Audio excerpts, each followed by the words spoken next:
Hello students. तो last class में हम मैट्रिसेस पढ़ रहे थे और उसमें क्या पढ़ रहे थे, टाइप्स ऑफ मैट्रिसेस, है ना। तो उसमें हमने पढ़ा था row matrix, column matrix, horizontal matrix, vertical matrix और एक था नल मैट्रिक्स, जो कि आसान था। रो मैट्रिक्स मतलब एक ही रो होना चाहिए, कॉलम मैट्रिक्स मतलब एक ही कॉलम होना चाहिए, हॉरिजॉन्टल मैट्रिक्स मतलब नंबर ऑफ कॉलम्स ज़्यादा होना चाहिए, वर्टिकल मैट्रिक्स मतलब नंबर ऑफ रोज ज़्यादा होना चाहिए, ठीक है। और नल मैट्रिक्स मतलब एक ऐसा मैट्रिक्स जिसके सारे एंट्रीज क्या हो, जीरो, ठीक है। अब नेक्स्ट टाइप ऑफ मैट्रिक्स है, ठीक है, नंबर 6 स्क्वायर मैट्रिक्स, जो कि इंपॉर्टेंट है, ठीक है। वो सब तो बस डेफिनेशन था, उतना ही है, यहां से थोड़ा इंपॉर्टेंट पार्ट। स्क्वायर मैट्रिक्स क्या होता है? Square matrix a matrix which have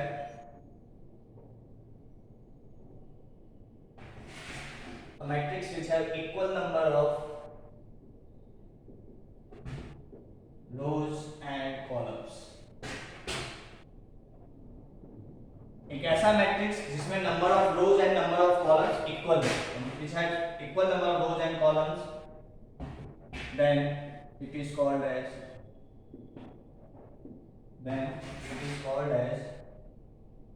square matrix,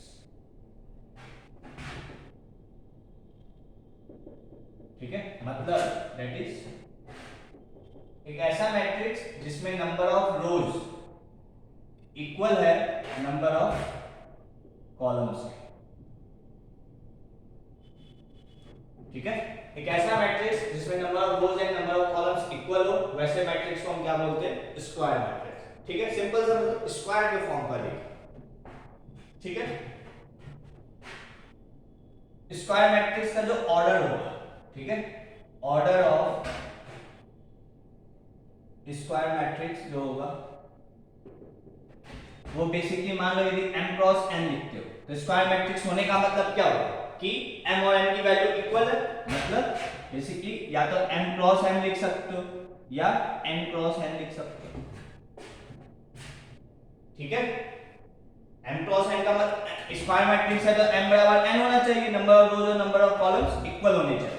तो ऑर्डर हम या तो m क्रॉस n बोलो या n क्रॉस n बोलो, या simple order of square matrix जो है, मान लो वो है m क्रॉस n, तो हम इसको सिंपली ऑर्डर m बोल सकते हैं, ठीक है। यदि एक स्क्वायर मैट्रिक्स है जिसका ऑर्डर मान लो m क्रॉस m है, तो हम उसको m क्रॉस m ना बोल के, या हमने बोला था कि मल्टीप्लाई नहीं करते, यदि इसको मान लो जैसे वहां पे क्या होता था 4 into 5, यदि 20 ऑर्डर बोल दें मतलब वो क्या होगा, एक ऑर्डर 20 का स्क्वायर मैट्रिक्स कहलाएगा यदि मैं ऑर्डर 20 बोल रहा हूं, ठीक है। तो यदि स्क्वायर मैट्रिक्स है, इसका ऑर्डर यदि m क्रॉस m है, तो सिंपली तुम m भी बोल सकते हो, ठीक है। नोट कर लो यहां तक, फिर और डिस्कस करते हैं, ठीक है।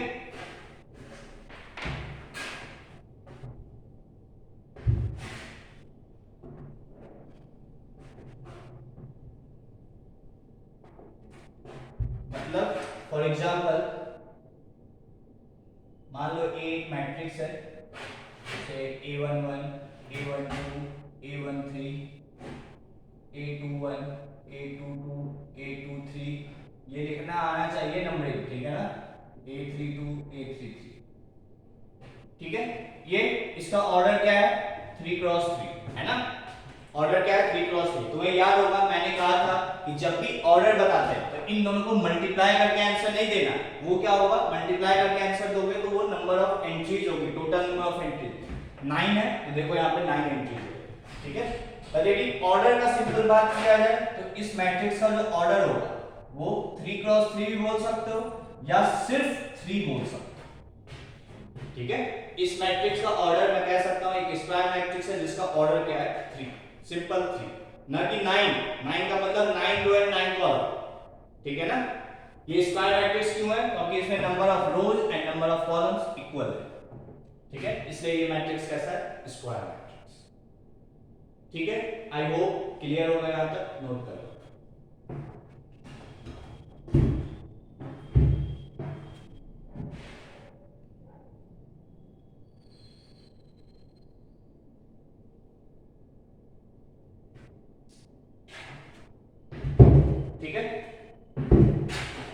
नेक्स्ट पॉइंट,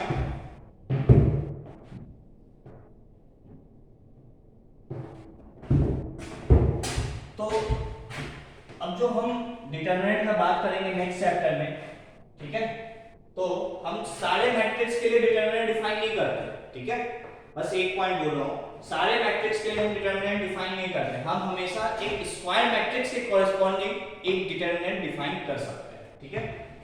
तो नेक्स्ट पॉइंट लिखेंगे, नेक्स्ट पॉइंट है, ठीक, क्या है, if A is a square matrix,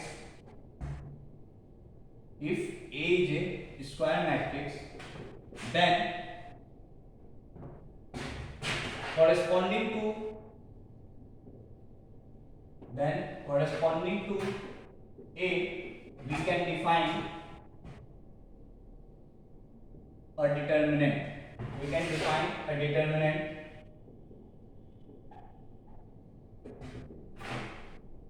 which can have, we can define corresponding to matrix A, we can define a determinant, ठीक है, क्या है, if A is a square matrix then corresponding to A we can define a determinant, ठीक है, which has some value and is denoted as ऐसे लिखते हैं determinant of ए, या और डिटरमिनेंट ऑफ ए ऐसे भी लिख सकते हैं। मतलब कहने का मतलब क्या है, सिंपल सा जो मैं लिखा हूं, एक स्क्वायर मैट्रिक्स है, उसके कॉरेस्पॉन्डिंग हम एक डिटरमिनेंट डिफाइन कर सकते हैं जिसकी कुछ वैल्यू होगी, और उस डिटरमिनेंट को फिर हम डिटरमिनेंट ऑफ ए या इस तरीके से लिख सकते हैं, ठीक है। आई होप क्लियर होगा, ठीक है। नेक्स्ट पॉइंट, तो इसी में मैं कुछ एग्जांपल ले लूं, एक मान लो एक मैट्रिक्स है से ए बी सी डी, ठीक है, तो इसके कॉरेस्पॉन्डिंग हम एक डिटरमिनेंट डिफाइन कर सकते हैं, दैट इज डिटरमिनेंट ऑफ ए, ऐसे लिख लो, या डिटरमिनेंट ऑफ ए लिख लो, वो क्या होगा, वो इस तरीके से हम डिफाइन करते हैं, ठीक है। फिर इसकी कुछ वैल्यू होगी, वो वैल्यू क्या होगी, इन दोनों को मल्टीप्लाई करो माइनस इन दोनों को मल्टीप्लाई करो, ये इसकी वैल्यू है, ठीक है। तो इस बात का मतलब ये सिंपल सा नोट कर लो।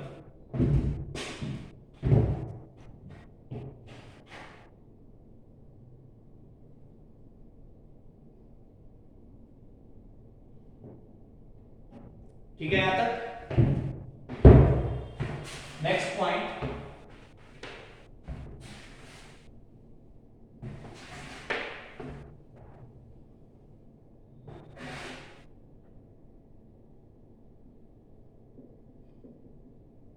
मान लो ए जो है, ए जे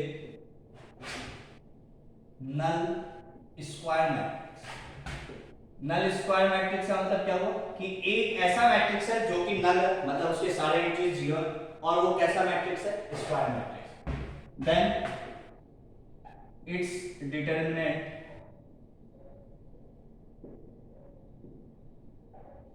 विल बी जीरो, ठीक है। कहने का मतलब, मान लो एक नल मैट्रिक्स है, ए से लिख दिए, चलो ठीक है, एक नल मैट्रिक्स है जिसके सारे एंट्रीज क्या हैं, या देखो फिर ए लिख दिए तो ए बराबर ए आई जे, ठीक है, और ऑर्डर से m क्रॉस m, तो स्क्वायर मैट्रिक्स हो गया, और ए आई जे जो है वो से जीरो, ठीक है, और एवरी आई एन जे, और एवरी आई एन जे, ठीक है। तो ये कैसा मैट्रिक्स हो गया, स्क्वायर क्यों, इसके वजह से सारे एंट्रीज जीरो, वो मैं बता दिया। तो इसका जो डिटरमिनेंट होगा, डिटरमिनेंट ऑफ ए जो होगा वो क्या होगा, जीरो, ठीक है। तो ये first point. Second point,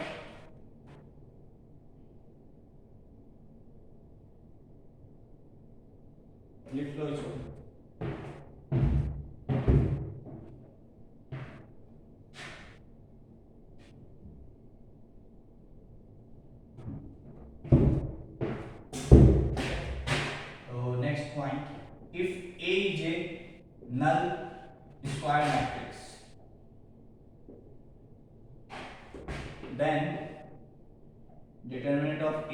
equal to 0, ठीक है। बट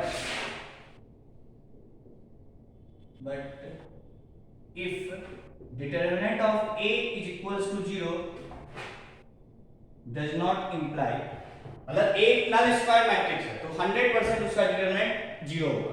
बट यदि डिटरमिनेंट 0 है तो दिस डज नॉट इंप्लाई कि A is a null matrix. This does not imply कि A is a null matrix, ठीक है। डिटरमिनेंट की वैल्यू कभी भी 0 आ सकती है, ठीक है।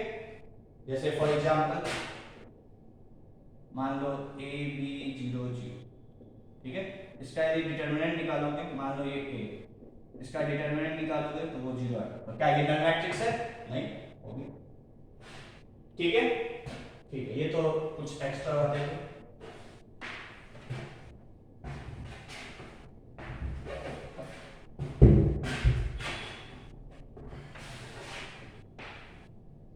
अब कुछ बातें स्क्वायर मैट्रिक्स में। तो चलो पहले मैं एक स्क्वायर मैट्रिक्स बना लेता हूँ, ठीक है। A11 A12 A13 A21 A22 A23 A31 A32 A33, ठीक है। ये एक स्क्वायर मैट्रिक्स है जिसका ऑर्डर 3, ठीक है। ठीक है, सबसे फर्स्ट पॉइंट कि A जैसे ये फर्स्ट रो सेकंड कॉलम का, तो इसका उल्टा सेकंड रो फर्स्ट कॉलम का जो एलिमेंट होगा, मतलब ये दोनों एलिमेंट कैसे एलिमेंट कहलाते हैं? कॉन्जुगेट एलिमेंट्स, ठीक है।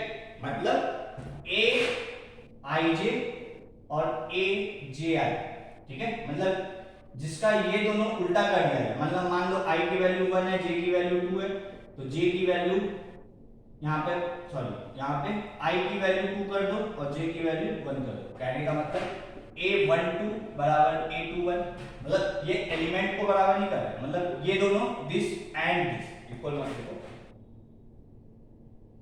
A12 एंड A21 कैसे एलिमेंट्स कहलाते हैं? कॉन्जुगेट एलिमेंट्स, ठीक है।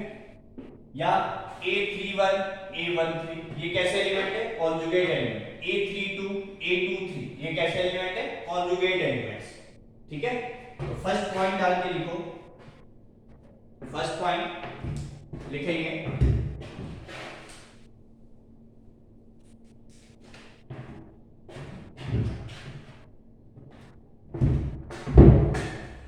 Pair of elements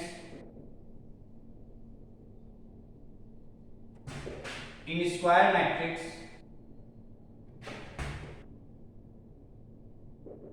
pair of elements in square matrix that is Aij and Aji, ठीक है। Aij and Aji are called conjugate elements,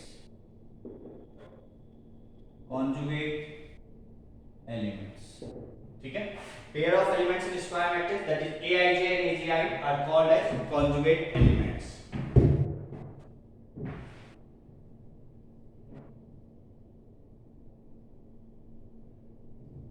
ठीक है।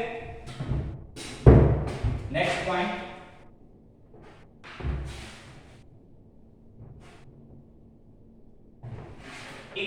ऐसे एलिमेंट्स जिनके लिए I और J की वैल्यू इक्वल, ऐसी एंट्रीज या ऐसे एलिमेंट्स जिसके लिए I और J की वैल्यू इक्वल हो, उस टाइप की एंट्रीज को हम क्या बोलते हैं? Diagonal entries.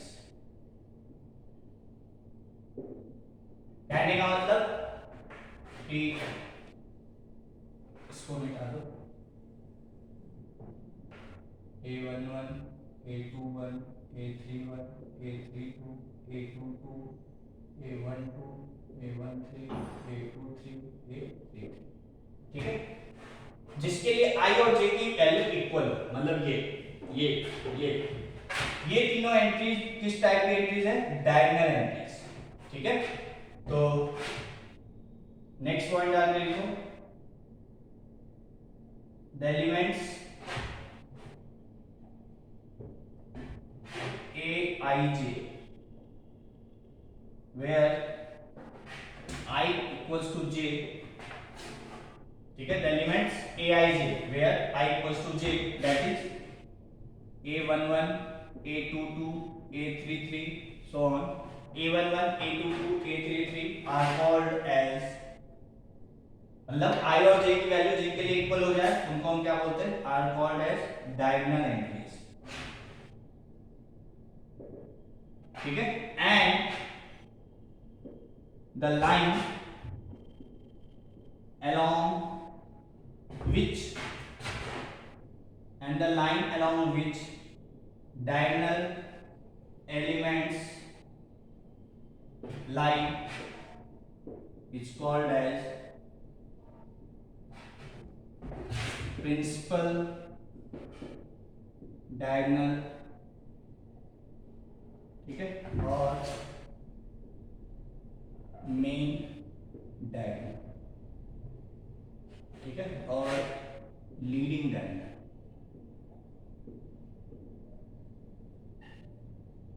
कहने का मतलब ऐसे एलिमेंट्स जिनके लिए i और j की वैल्यू इक्वल. ठीक है. अब तुम कहोगे सर ये भी तो डायगोनल जैसा दिख रहा है. नहीं. ठीक है. पहले समझो. The elements a i j जहां पे i और j की वैल्यू इक्वल हो. ठीक है. उस एंट्रीज को हम कैसे एंट्रीज बोलते हैं, डायगोनल एंट्रीज. ठीक है. और जिस लाइन के अलोंग ये एंट्रीज लाई करता है उस लाइन को हम क्या बोलते हैं, प्रिंसिपल डायगोनल और मेन डायगोनल और लीडिंग डायगोनल. मतलब ये सारे एंट्रीज कैसी है, डायगोनल एंट्रीज. ठीक है. कहोगे सर ये क्यों नहीं है, तो इसके लिए क्या i और j की वैल्यू इक्वल है, मतलब कहोगे सर ये भी डायगोनल बन सकता है. नहीं, तुम्हारे अकॉर्डिंग जो डायगोनल दिखेगा वो नहीं. ठीक है. वही होगा जिसके लिए i और j की वैल्यू इक्वल हो. एक मैट्रिक्स में एक ही डायगोनल हो सकता है कहने का. ठीक है. 2 या 3 या 4 में. ठीक है. कोई दिक्कत. और हमेशा हम ये स्क्वायर मैट्रिक्स पे ही हम डायगोनल एंट्रीज डिफाइन करते हैं. ठीक है. तो ये सब क्या है, डायगोनल एंट्रीज. और जिस लाइन के अलोंग ये जो लाइन बन रहा है, ठीक है, इस लाइन को हम क्या बोलते हैं, मेन डायगोनल या प्रिंसिपल डायगोनल या लीडिंग डायगोनल. ठीक है. तो ये हो गया डायगोनल एंट्रीज. और ये लाइन जिस लाइन के अलोंग ये लाइन कर रहा है that is called as principal diagonal और मेन डायगोनल और लीडिंग डायगोनल. ठीक है. तो ठीक है. प्रिंसिपल डायगोनल और मेन डायगोनल और लीडिंग डायगोनल.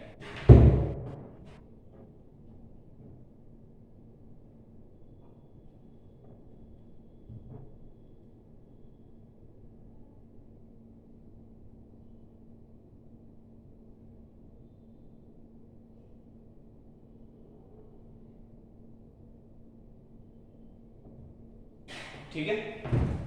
तो ये हो गया सब.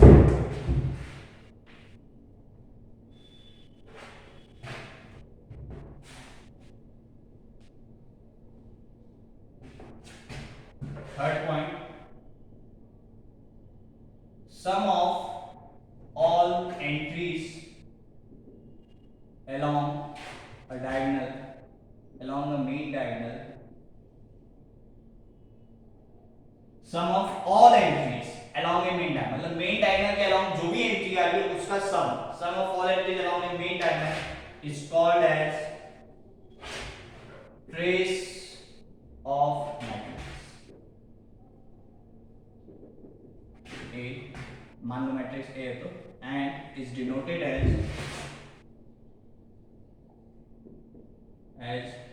trace of A. ठीक है.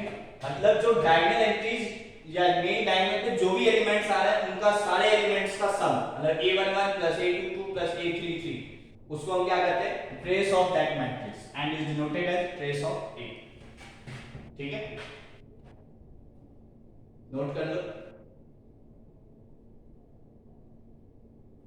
तो ट्रेस ऑफ A क्या होगा यहाँ पे, trace of A is equals to, यदि शॉर्ट फॉर्म में समेशन के फॉर्म में लिखें तो समेशन A I I. ठीक है. Summation A I I that is equals to, यदि यहाँ पे बात करें तो A11 A22 प्लस A33, यहाँ पे एक बात करें एन ऑर्डर का एन टाइम्स. तो ये इस टर्म को क्या बोलते हैं, ट्रेस ऑफ दैट मैट्रिक्स. ठीक है. नोट कर लो.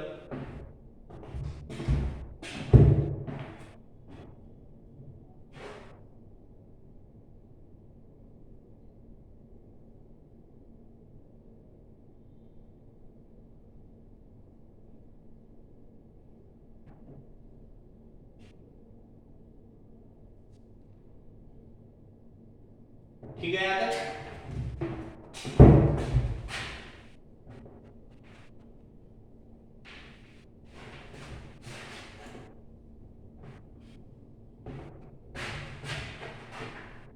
फॉर एग्जाम्पल मान लो एक मैट्रिक्स है से 2 3 4 5, यदि इसका ट्रेस निकालना है तो ट्रेस ऑफ ए, डायगोनल हमेशा ये लाइन बनेगी, ठीक है। तो क्या आ जाएगा 2 + 5 दैट इज इक्वल्स टू 7, ठीक है। नेक्स्ट एग्जांपल मान लो एक मैट्रिक्स है जिसकी एंट्रीज है ए आई जे वेयर, और इसका ऑर्डर है 20 है, 20 क्रॉस 20, ठीक है। Where A I J is equals to I plus 2j square. तो फाइंड ट्रेस ऑफ ए, ठीक है, ये क्वेश्चन।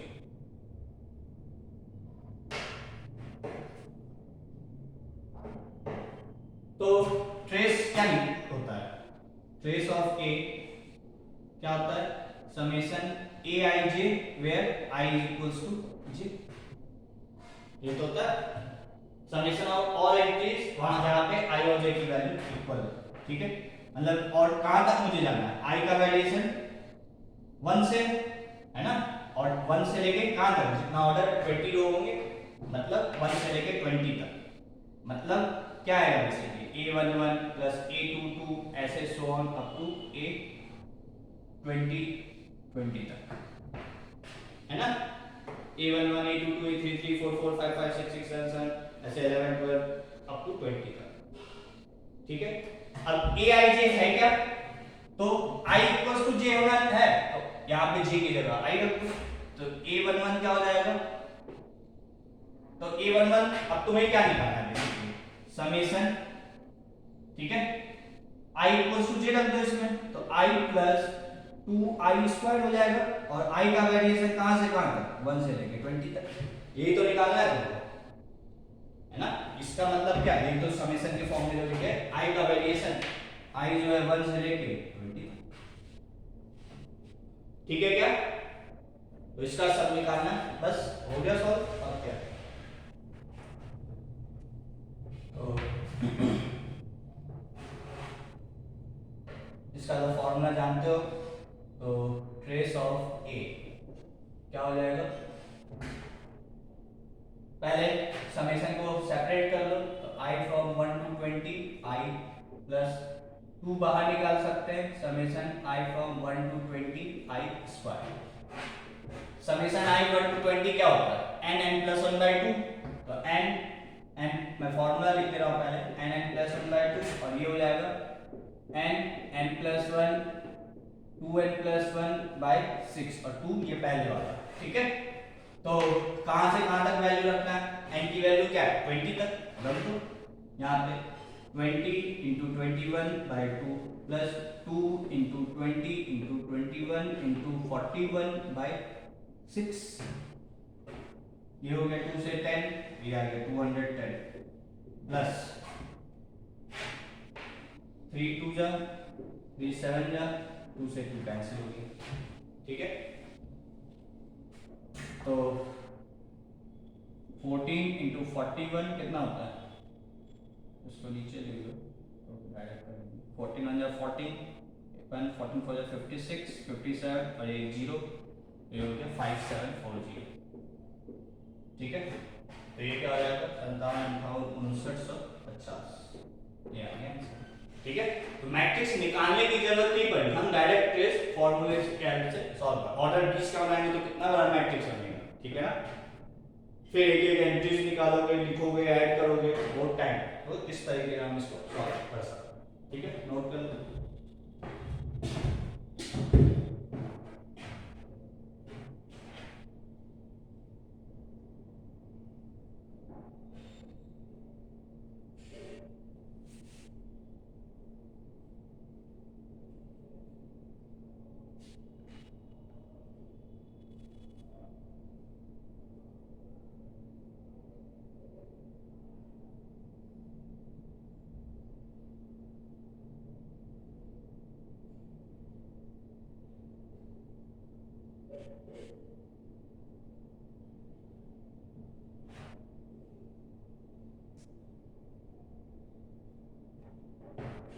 ठीक है यहां तक।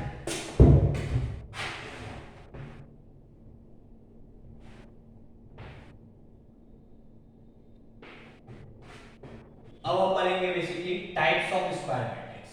ठीक है, अब हम जो भी बात करेंगे, यदि मैं मान लो कहीं पे बोलना भूल गया कि ये स्क्वायर मैट्रिक्स, तो तुम ध्यान रखोगे कि ये अब हम जो भी बात करेंगे वो स्क्वायर मैट्रिक्स के ही केस में बात होगा। ठीक है, तो मैं एक फ्लो चार्ट भी बना दे रहा हूं। ठीक है, स्क्वायर मैट्रिक्स पहले ट्रायंगुलर मैट्रिक्स। ठीक है, अभी हम सारी बातें करेंगे। ट्रायंगुलर मैट्रिक्स, इस ट्रायंगुलर मैट्रिक्स जो होता है दो टाइप का, एक lower triangular matrix, triangular matrix को शॉर्ट में टीएम से लिखो। ठीक है, तो लोअर ट्रायंगुलर मैट्रिक्स और एक अपर ट्रायंगुलर मैट्रिक्स। ठीक है, स्क्वायर मैट्रिक्स को दो पार्ट में बांटे, ट्रायंगुलर मैट्रिक्स और दूसरा डायगोनल मैट्रिक्स।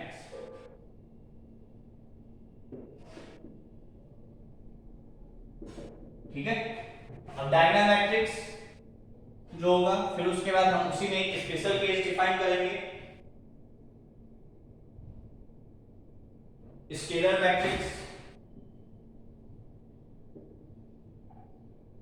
फिर इसी में हम एक स्पेशल केस डिफाइन करेंगे, यूनिट मैट्रिक्स या आइडेंटिटी मैट्रिक्स।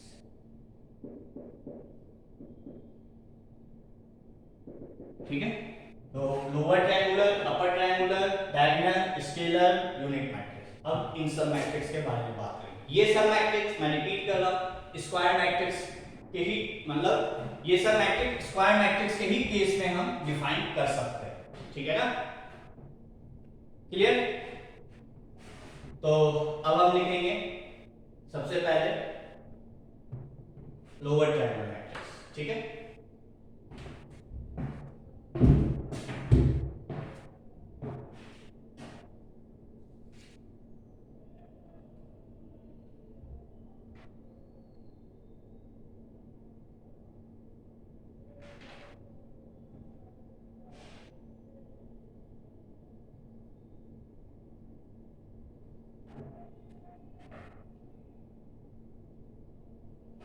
ठीक है, तो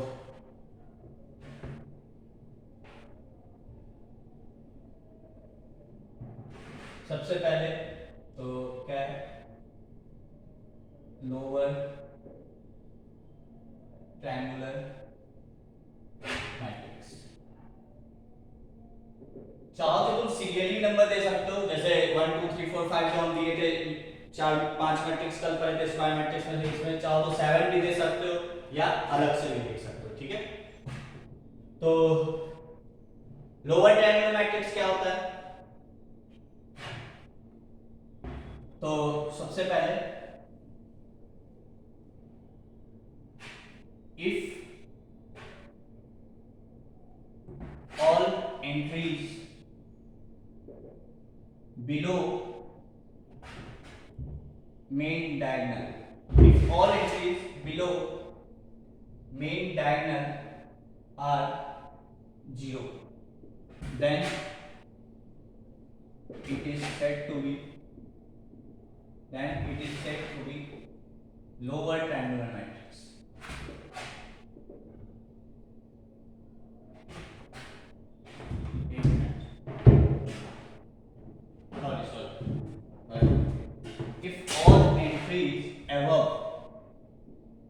If all entries above main diagonal are 0, then it is said to be lower triangular matrix. ठीक है, that is Aij is equals to 0 for every, ठीक है, ऊपर वाले के लिए क्या बड़ा होगा, j ग्रेटर देन i, और every j greater than i। Note करो, अभी मैं समझा रहा हूं। If all entries above main diagonal are 0, then it is said to be lower triangular matrix. That is Aij बराबर 0 for every j greater than i। ठीक है, मान लो एक मैट्रिक्स है, ठीक है, A11 A21 A31 A32 A33 A22, ठीक है। क्या है ये है diagonal. If all entries above, इसके ऊपर, if all entries above main diagonal, इस डायगोनल के ऊपर सारे एंट्रीज यदि जीरो हैं तो इसको क्या बोलेंगे हम, ये कैसा मैट्रिक्स है, लोअर ट्रायंगुलर मैट्रिक्स।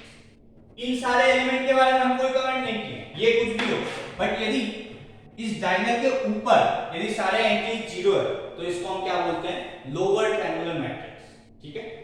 अब यदि इसके लिए बात करो तो ये कौन सा एंट्रीज था, A12, ये A13 और ये A31, इन सब जगह देखो, सॉरी A23 है ना, इन सब जगह देखो J की वैल्यू I से बड़ी है ना, तो Aij मतलब Aij जो है जीरो होना चाहिए, किसके लिए, for every J greater than I, इन तीनों एंट्रीज के लिए J जो है I से बड़ा है, और किसी के लिए J I से बड़ा नहीं है, या तो बराबर है या छोटा है, ठीक है।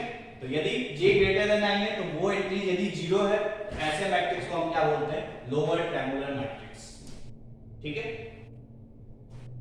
नेक्स्ट अपर ट्रायंगुलर मैट्रिक्स। अब तो नाम से क्लियर हो गया कि अपर ट्रायंगुलर मैट्रिक्स क्या होगा, तो मैं यहीं पे चेंज करूंगा, if all entries below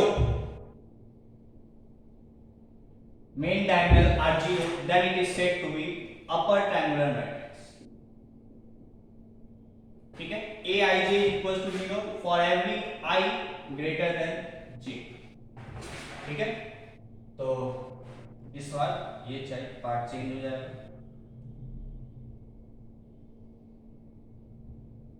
A12 A13 A23 ये जीरो मेन डायगोनल के नीचे below main diagonal are zero, सारे एंट्री जीरो होने चाहिए। ऐसा नहीं कि कोई भी एक नंबर कुछ आएगा, मान लो यहाँ 1 भी आ गया, तब फिर ये ट्रायंगुलर मैट्रिक्स तो कहलाएगा ही नहीं, ठीक है ना। ट्रायंगुलर मैट्रिक्स होने के लिए भी लाइन डायगोनल के ऊपर जीरो होना चाहिए या नीचे जीरो, ऊपर जीरो है तो लोअर ट्रायंगुलर मैट्रिक्स, नीचे जीरो है तो अपर ट्रायंगुलर मैट्रिक्स, ठीक है। अब देख सकते हो इनके लिए I की वैल्यू J से बड़ी है, इसलिए for every I greater than J, ठीक है। क्या आसान सा पार्ट है, लोअर ट्रायंगुलर मैट्रिक्स, अपर ट्रायंगुलर मैट्रिक्स।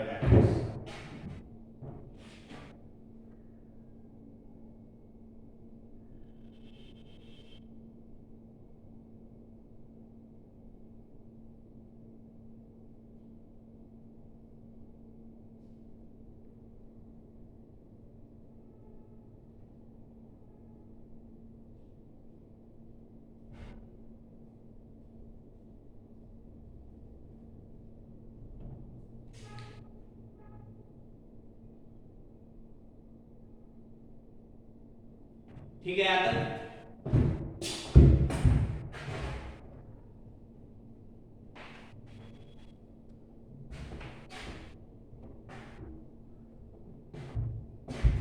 तो नोट डाल के पहले यहाँ पे एक पॉइंट लिखेंगे, minimum number of zeros, minimum number of zeros in a triangular matrix, in a triangular matrix of order n will be, क्या होगा उसमें देखो मैंने क्या बताया, कम से कम मिनिमम नंबर ऑफ जीरो, कम से कम कितने जीरोस होंगे एक ट्रायंगुलर मैट्रिक्स में जिसका ऑर्डर n है। तो ट्रायंगुलर मैट्रिक्स क्या होता है, मान लो पहले ऑर्डर 2 का मैट्रिक्स बना है, मान लो मैं अपर ट्रायंगुलर मैट्रिक्स बना देता हूं, तो ऑर्डर 2 का ये होगा, ऑर्डर 3 का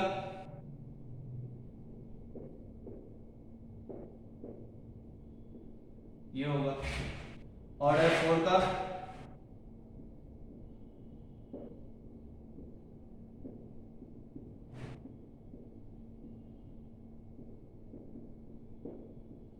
ये होगा, है ना।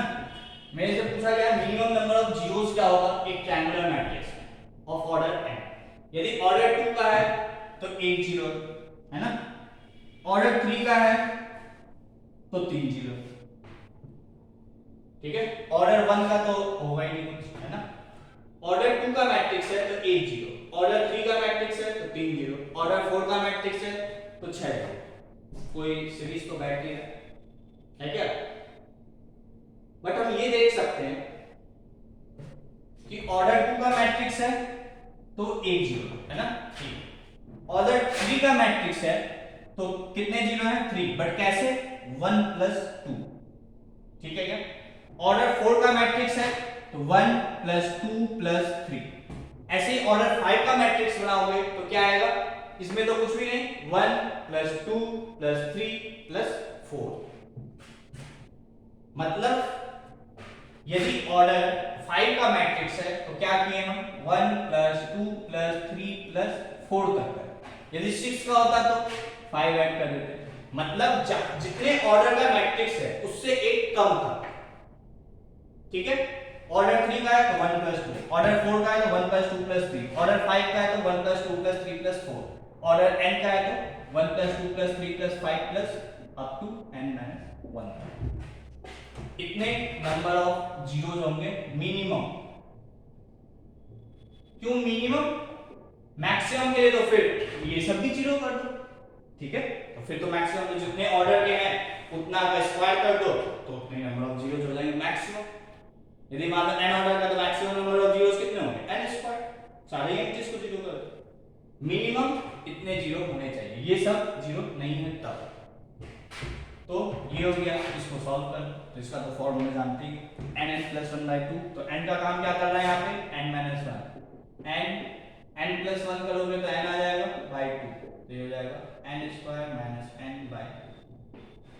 ये क्या है? Minimum number of zeros in A triangular matrix of order n, ठीक है? n square minus n by. तो यहाँ पे इसको ध्यान,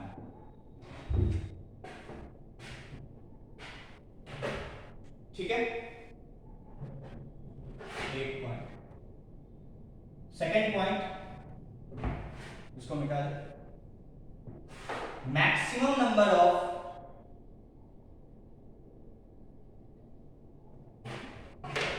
distinct entries, maximum number of distinct entries in triangular matrix,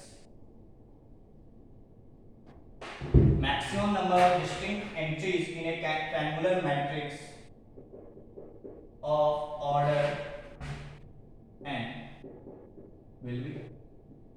अब मैं पूछा हूं कितने अलग अलग तरीके के एंट्रीज हो सकती है, मैक्सिमम नंबर उसका क्या होगा यदि ऑर्डर n का मैट्रिक्स है तो, ठीक है? तो देखो फिर से वैसे ही हम देखेंगे, ठीक है? मैं पहले बना लेता हूं जिससे तुम्हें देखने में आसानी हो।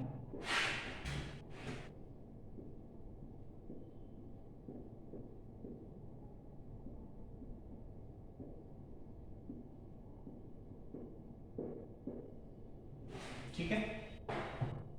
तो maximum number of distinct entries कितने हैं, है ना? यदि इसमें देखो ऑर्डर 2 का है तो 1 प्लस 2, ऑर्डर 3 का है तो 1 प्लस 2 प्लस 3। क्या इतने मैक्सिमम है? ये तो है 1 प्लस 2 प्लस एक, ये भी तो अलग है। मान लो ये सब जीरो ना हो तभी तो मैक्सिमम आएगा, तो प्लस 1 पे कर दिए। इसमें भी 1 प्लस 2 प्लस 3 और प्लस 0 के लिए 1। इसमें 1 प्लस 2 प्लस 3 प्लस 4 और लास्ट में प्लस। मतलब जितने ऑर्डर का मैट्रिक्स लिख रहा है वहां तक सम करो और प्लस 1 करो, ठीक है? इतने number of maximum entries, distinct entries होंगी, है ना? तो क्या होगा ऑर्डर n का है तो 1 plus 2 plus 3 plus up to n तक और प्लस 1, ठीक है? ये किसके लिए? जीरो के लिए। तो ये क्या होगा? n प्लस 1 बाई 2 प्लस 1, ठीक है? तुम एग्जाम्पल भी बना लिया करो, ठीक है ना? मैं मिटा देता हूं, तुम वीडियो में बना लो देख के, ठीक है? बस इतने पर ही रहने दो। तो ये हो गया maximum number of distinct entries in triangular matrix, ठीक है क्या? नोट कर लो।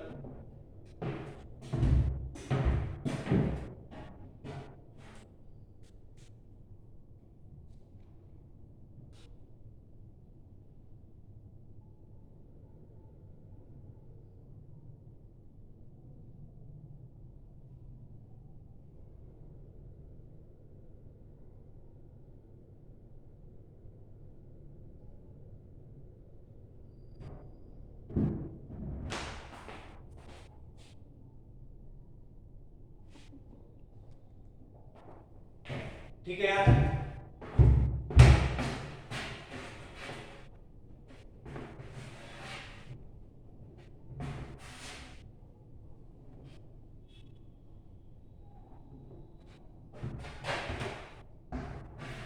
तो ये हो गया एक साइड वाला पार्ट ट्रायंगुलर, जिसमें अपर ट्रायंगुलर और लोअर ट्रायंगुलर। ठीक है, अब next diagonal matrix.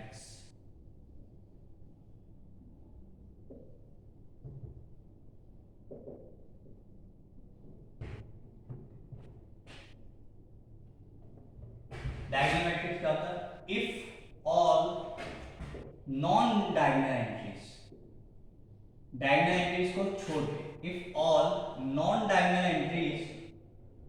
all non-diagonal entries are 0, then it is said to be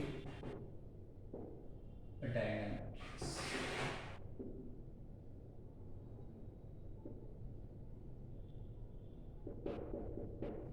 क्या है? If all non-diagonal entries, that is aij is equals to 0 for every I not equals to j. I और j यदि equal नहीं है तो उस aij की value क्या होनी चाहिए? 0। यदि ऐसा है तो वो मैट्रिक्स कैसा कहलाएगा? Diagonal matrix. मतलब मान लो ए मैट्रिक्स है a11 a22 a33 a44, चलो ऑर्डर 4 का हिस्सा बना दी।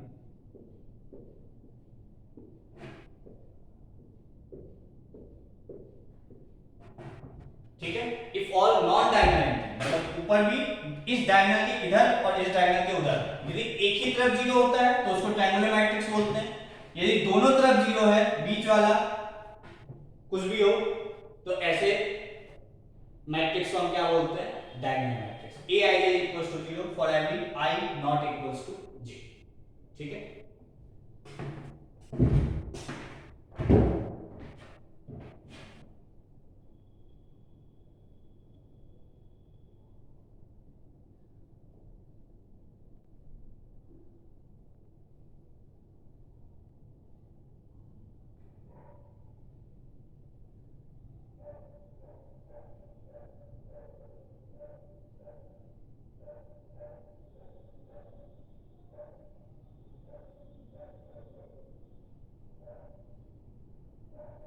ठीक है यहां तक।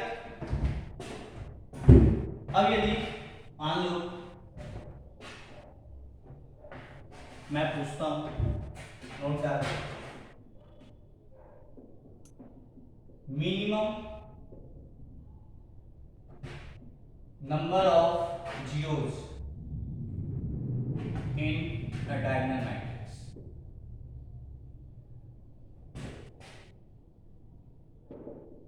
Minimum number of zeros in a diagonal matrix of order n will be, कम से कम कितने जीरोस होंगे डायगोनल मैट्रिक्स में? ठीक है, तो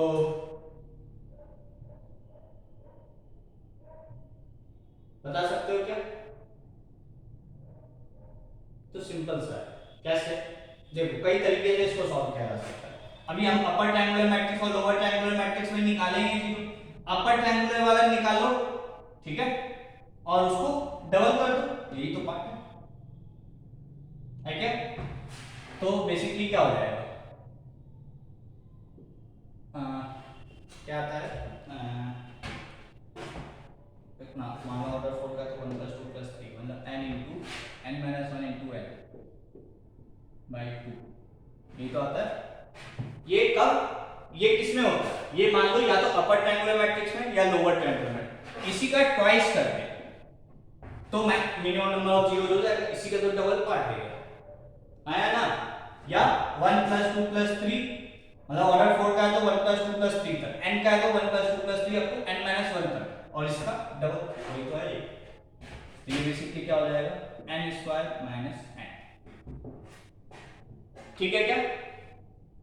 या इसको ऐसे भी सोच सकते हो, टोटल एंट्रीज कितनी होगी? ऑर्डर 4 का है, 4 का स्क्वायर 16, उसमें से कितना घटा दो जितने ऑर्डर 4 का, तो डायगोनल एंट्रीज कितनी होगी? 4, 1 1 2 2 3 3 4 4, तो टोटल कितने हुए 6, 4 का स्क्वायर 60, उसमें से कितना घटा दो 4। यदि ऑर्डर n का है तो n स्क्वायर तो टोटल एंट्रीज होगी, उसमें से n घटा दो, वही तो है। ठीक है क्या, क्लियर? तो ये हम कहां से निकाले, ट्रायंगुलर मैट्रिक्स से, या हम टोटल में से n को घटा दे तो भी मिल जाएगा, वही चीज वो लिखा है। ठीक है, ये हो गया मिनिमम नंबर ऑफ जीरोस। ठीक है, मैक्सिमम नंबर ऑफ जीरोस कितने हो सकते हैं, मैक्सिमम नंबर ऑफ जीरोस इन्हें, ये तो ऐसे ही है, कोई मतलब नहीं है इसमें, इन्हें diagonal matrix of order and will be maximum number, सारे को जीरो कर दो, of order n will be n square। ठीक है क्या, maximum number of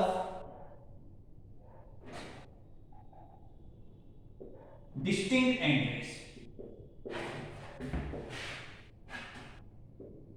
maximum number of distinct entries in a diagonal matrix, maximum number of distinct entries in a diagonal matrix of order n will be, maximum number of कितने distinct entries हो सकते हैं एक diagonal matrix में, तो maximum number of कितने होंगे, मान लो ऑर्डर 4 का मैट्रिक्स है,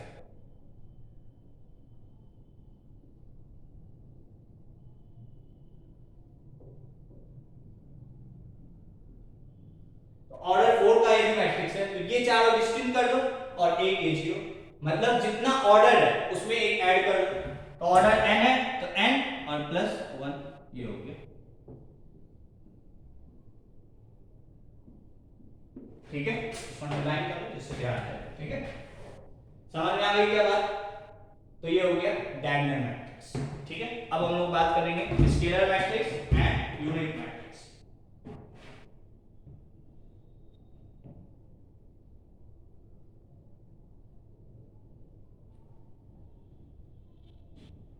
ठीक है क्या,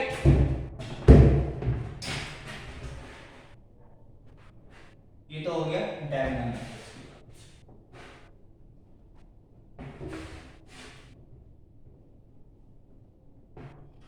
नेक्स्ट स्केलर मैट्रिक्स।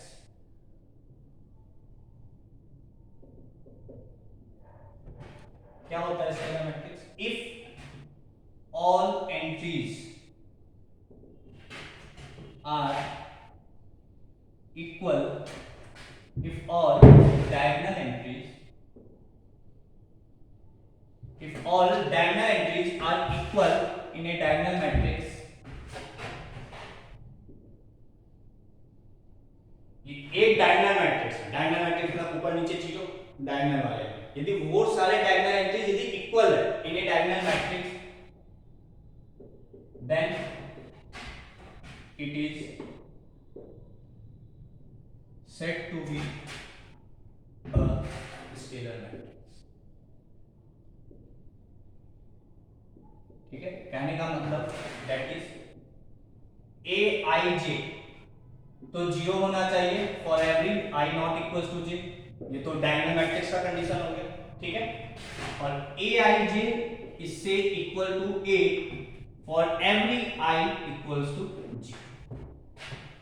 यदि ऐसा है तो ये कैसा मैट्रिक्स कहलाएगा, स्केलर मैट्रिक्स। फॉर एग्जांपल मान लो ये एक मैट्रिक्स है, ठीक है, मान लो ये ए है, मैं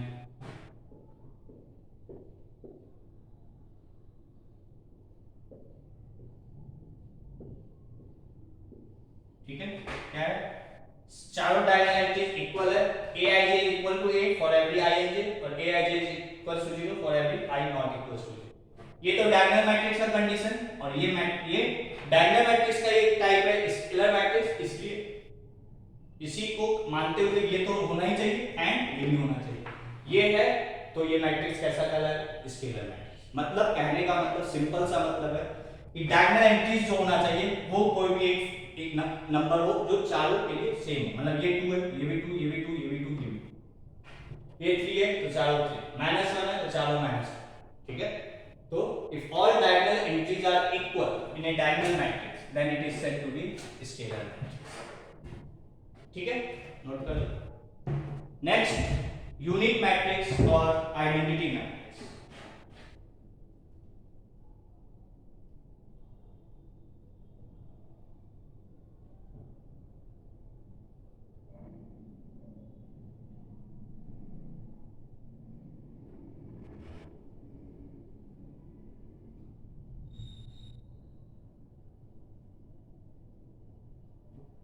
ठीक है, तो नेक्स्ट है यूनिट या आइडेंटिटी मैट्रिक्स, ठीक है, यूनिट और identity matrix,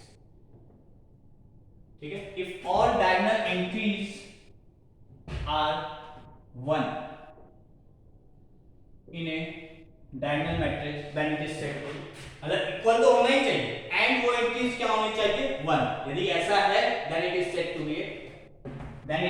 B a identity matrix और unit, then it is said to be a unit matrix and is denoted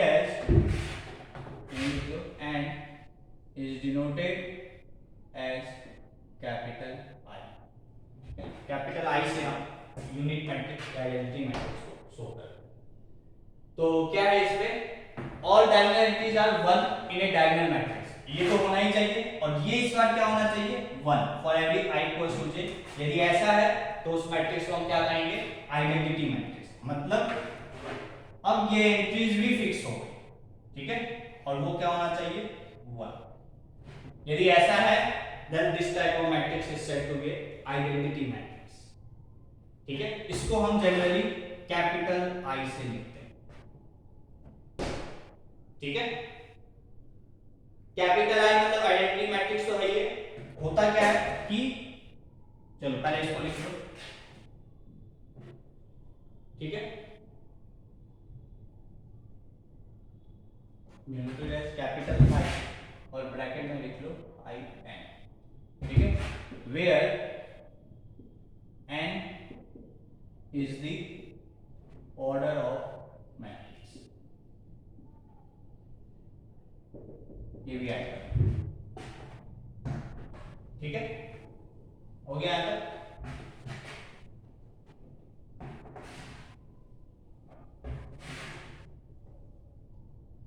ये हो गया,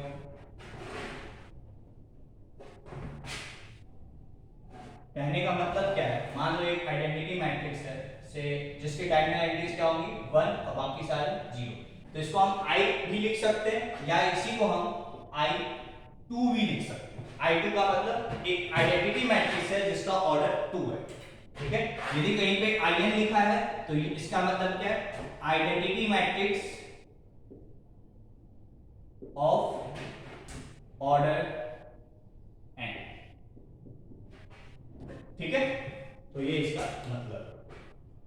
तो आई होप ये टाइप्स ऑफ मैट्रिसेस वाला पार्ट क्लियर होगा, ठीक है। अब कल हम लोग स्टार्ट करेंगे इक्वलिटी ऑफ मैट्रिसेस, फिर अलजेब्रा ऑफ मैट्रिसेस, ठीक है। Thank you.